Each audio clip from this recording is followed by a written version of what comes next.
Siapakah Nabi Muhammad itu? Kenapa beliau amat disanjung dan dihormati oleh 2 miliar lebih umat Islam di seluruh dunia? Kota suci Makkah dan Madinah telah menjadi saksi betapa istimewanya Nabi Muhammad. Ternyata Nabi Muhammad bukanlah sosok sembarangan. Beliau adalah manusia mulia yang amat sederhana, dermawan, bijaksana, penuh kasih sayang, dan berakhlakul karimah. Maka tidak heran bila setiap ucapan dan perilaku beliau dijadikan pedoman lebih dari 2 miliar orang hingga saat ini. Inilah 50 sifat dan akhlak mulia Nabi Muhammad SAW yang sangat luar biasa. Yang pertama, yaitu wirai atau berhati-hati dalam agama. Beliau sangat zuhud atau tidak mencintai dunia, paling menjaga diri, paling dermawan, paling penyabar, paling banyak beribadah, paling jauh dari tempat-tempat yang dapat menimbulkan kecurigaan. Tangan beliau tidak pernah sama sekali menyentuh wanita yang bukan mahram.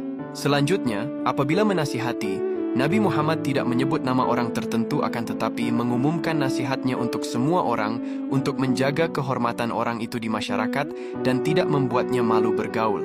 Beliau juga terkenal manusia yang paling qanaah dengan yang sedikit dari harta duniawi dan paling sedikit biaya hidupnya. Nabi Muhammad juga merasa malu dari pandangan Allah. Oleh sebab itu, jika ingin masuk kamar mandi, beliau menutupi kepalanya dengan kain rida karena sangat malu. Nabi Muhammad adalah manusia yang paling sayang dan khawatir kepada umatnya. Tidak henti-henti beliau memohonkan kebaikan untuk umatnya. Nabi Muhammad juga selalu menutup mata dari kemewahan dunia, selalu menutup aurat dan sederhana dalam berpakaian. Beliau sangat rendah hati. Jika menaiki hewan tunggangan yang kuat, beliau terkadang membonceng budak atau sahabatnya di belakang. Nabi Muhammad mengendarai apa yang ada. Kadang beliau menunggang kuda, kadang unta, kadang keledai, kadang bagla. Kadang beliau jalan kaki tanpa alas kaki, kadang tanpa selendang bahkan kadang tanpa peci, untuk mengunjungi orang-orang sakit di pelosok Madinah. Kemudian, Nabi Muhammad juga menyukai wewangian.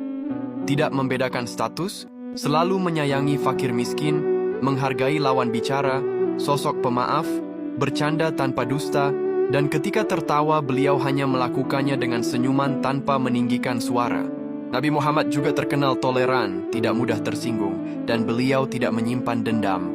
Beliau suka makan bersama dalam satu wadah sebagai bentuk ketawaduan kepada manusia. Nabi Muhammad selalu memenuhi undangan setiap orang yang mengundangnya, menghadiri jenazah umat Islam baik yang beliau kenal maupun yang beliau tidak kenal. Beliau tidak pernah menyiakan waktu, selalu mandiri, tidak pernah membedakan status, tidak pernah mendoakan keburukan, tidak menindas yang lemah, dan tidak menghukum karena kesalahan pada pribadinya. Beliau sangat terbuka untuk siapa saja baik orang merdeka, budak lelaki ataupun wanita, atau orang miskin untuk suatu keperluan. Beliau memiliki akhlak yang serba mudah, serta lembut bersama dengan semua sahabatnya. Beliau selalu menjadi yang pertama mengucapkan salam kepada semua orang yang ditemuinya dari kaum muslim. Apabila ada seorang yang menggenggam tangan beliau, beliau akan terus menggenggamnya dan mengajaknya berjalan sambil menggenggam tangannya, sampai orang itu sendiri yang melepaskan genggamannya dan pergi. Kemudian, tidaklah beliau berdiri dalam satu majlis, tidak pula duduk kecuali dalam keadaan berzikir kepada Allah. Apabila beliau bertemu salah seorang sahabatnya, maka beliau akan menyalaminya kemudian menggenggam erat tangannya sesuai dengan adat orang Arab. Nabi Muhammad selalu peduli pada orang lain. Ketika duduk, kebanyakan duduknya beliau adalah dengan menghadap kiblat. Nabi Muhammad selalu memuliakan setiap yang datang kepada beliau. Beliau tidak menyembunyikan apa yang ada di rumahnya untuk menjamu tamu. Beliau juga sangat peduli kepada keadaan para sahabatnya. Ketika bersama keluarga, beliau sering bercanda bahkan dengan kedua cucunya Hasan dan Husain. Nabi selalu memuliakan semua orang yang duduk bersama beliau dan selalu menampakkan wajah yang ceria untuk teman duduknya. Nabi Muhammad adalah manusia yang paling sulit dibuat marah dan paling cepat reda kemarahannya. Beliau juga manusia yang paling lembut sikapnya kepada orang lain, paling baik dan paling bermanfaat bagi manusia lainnya. Masih banyak sifat dan kepribadian Nabi Muhammad yang belum disebutkan dalam video ini. Penjelasan di video ini hanya berisi sebagian kecil dari keagungan sifat dan karakter mulia Nabi Muhammad SAW. Ya Allah, semoga kita semua bisa meniru akhlak dan kepribadian mulia Nabi Muhammad ini. Amin. Allahumma salli ala Sayyidina Muhammad.